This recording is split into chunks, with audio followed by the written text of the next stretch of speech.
Hello student, आज के इस वीडियो में हम लोग ओएस का एक टॉपिक डिस्कस करेंगे। इसमें है कि हाउ टू कैलकुलेट थ्रूपुट। उससे पहले हम लोग समझेंगे थ्रूपुट होता क्या है।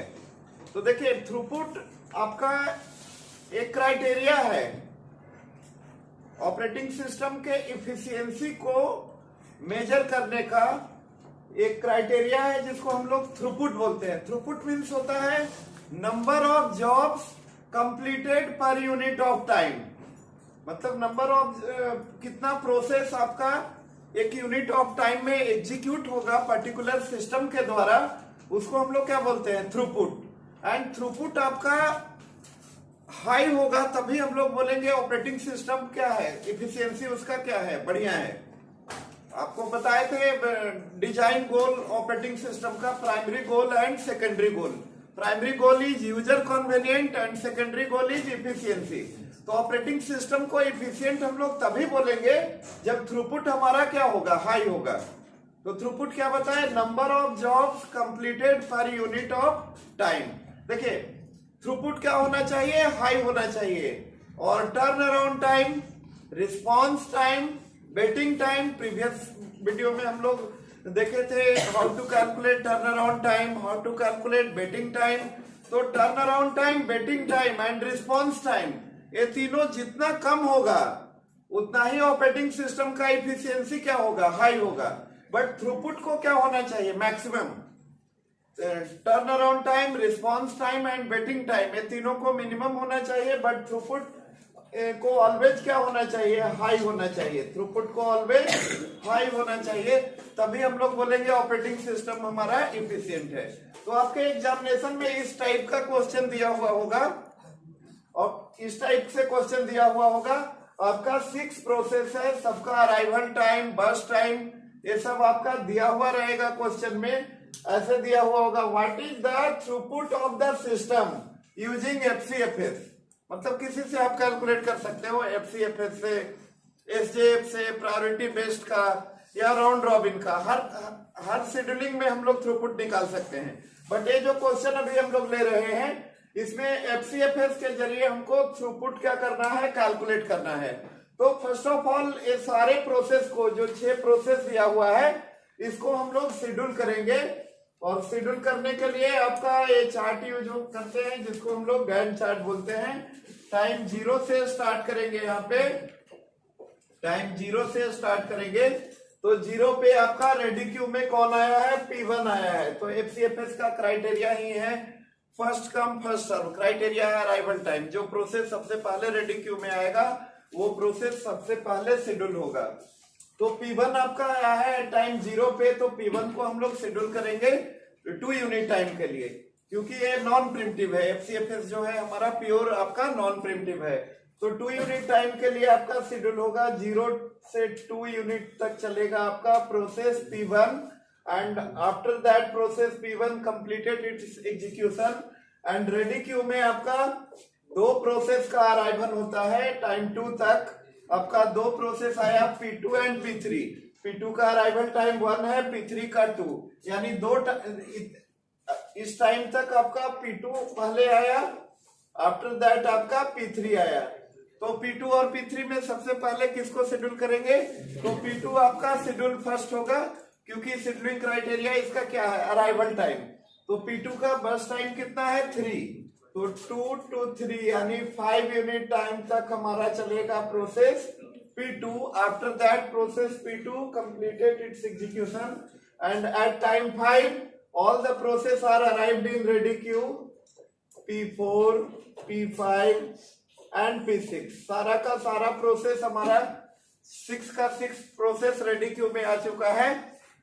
उसमें से 2 प्रोसेस P1 एंड P2 अपना एग्जीक्यूशन क्या कर लिया है, कंप्लीट कर चुका है। अब आपका चांस है किसका, P3 का। P3 का आपका बस टाइम आपका कितना है, 6। तो 5 एंड 6 11 तक आपका प्रोसेस P3 चलेगा। आफ्टर P3 का एग्जीक्यूशन कंप्लीट हुआ। अब अपने पास 3 प्रोसेस है, P4, P5, P6। तो P3 के बाद कौन आया है रेडी क्यू में, P4 आया है। तो P4 चलेगा, how much unit of time, 8 unit of time, because BT of process P4 is 8 and a non primitive scheduling है 11, 8, 19 P4। P4 के बाद आपका है P5। P5 का बस टाइम आपका 4 है, तो 19 एंड 4 23 तक चलेगा आपका P5, प्रोसेस P5। एंड इसके बाद आपका P6 एक लास्ट प्रोसेस बचा, तो P6 का आपका बस टाइम कितना है 5, तो 23 एंड 5 28 P6। ये अब शेड्यूल कर चुके। अभी यहाँ पे हमको कंप्लीशन टाइम निकालने का जरूरत नहीं है, क्योंकि कंप्लीशन टाइम वहां पे निकालते हैं हम लोग जब हमको टर्न अराउंड टाइम और वेटिंग टाइम कैलकुलेट करना होता है। यहाँ पे हमको वो सब ऑलरेडी देख चुके हैं प्रीवियस वीडियो में।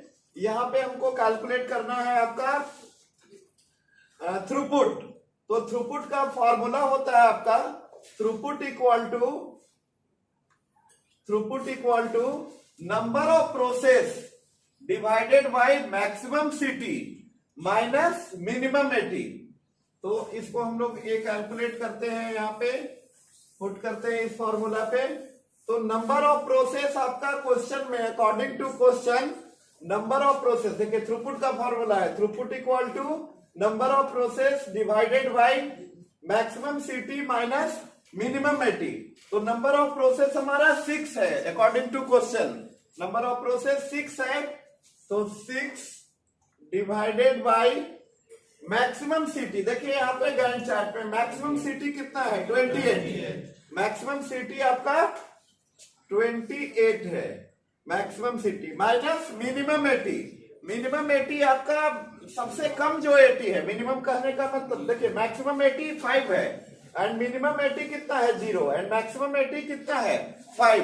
तो यहाँ पे हम लोग मिनिमम 80 है फॉर्मूला में, number of process divided by maximum city minus minimum 80, तो 28 माइनस 0, ठीक है। तो ये हो जाएगा 6/28। इसको हम लोग ये डिवाइड करेंगे तो आएगा 0.214 और यदि इसको हम लोग परसेंटेज में देखते हैं, परसेंटेज में तो 21.42%। तो ये आपका क्या हुआ थ्रूपुट। ये 6 प्रोसेस यानी सिस्टम में जब 6 प्रोसेस होगा, सबका अराइवल टाइम ये होगा, बर्स्ट टाइम ये होगा। इस अराइवल टाइम और इस बर्स्ट टाइम पे यदि FCFS शेड्यूलिंग हम लोग यूज करते हैं फर्स्ट कम फर्स्ट सर्व, तो आपका थ्रूपुट कितना होगा 21.42%। और आपको बताए थे थ्रूपुट आपका जितना मैक्सिमम होगा उतना क्या होगा बढ़िया होगा, थ्रूपुट जितना मैक्सिमम होगा उतना बढ़िया होगा। तो फिर से एक बार रिकॉल कर देते हैं, थ्रूपुट क्या होता है, number of jobs completed per unit of time is called throughput. And throughput operating system का को इफिशियंट होने के लिए थ्रूपुट का वैल्यू जितना ज्यादा आएगा उतना क्या है बढ़िया है।